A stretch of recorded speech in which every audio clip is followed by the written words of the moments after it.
Assessore De Berti, è un incontro importante qua a Chioggia per parlare di viabilità. Sì, tante cose sul piatto, ferrovie, strade, soprattutto si parla di Romea.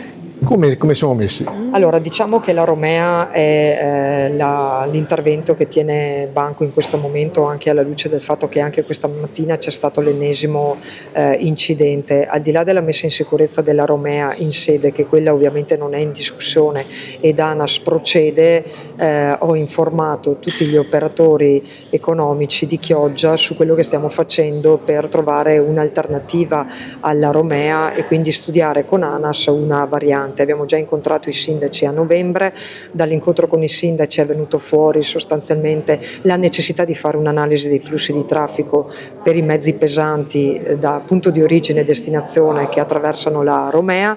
Lo studio di traffico è pronto, nelle prossime settimane lo vedremo, insomma prima o dopo Pasqua incontreremo i sindaci per fare il punto della situazione. Quello che è l'obiettivo è individuare un tracciato condiviso il più possibile con il territorio. Se riusciamo a non far uscire comitati del no, meglio, perché vuol dire che il progetto va avanti più spedito, un tracciato da consegnare ad ANAS, su cui ANAS ha già ricevuto mandato dal ministro Salvini di sviluppare la progettazione, quindi sicuramente insomma qualcosa si sta muovendo. Ecco, il vecchio tracciato della Romea commerciale, quindi questo verrà abbandonato? Allora, il tracciato della Romea commerciale Orte Mestre non è voluto dal territorio, né dell'Emilia Romagna né dal Veneto, quindi è inutile andare avanti su un tracciato che non è accettato dal territorio. Stiamo vedendo e studiando con ANAS, proprio alla luce di questi studi di traffico che ha fatto, un percorso alternativo, cercando magari di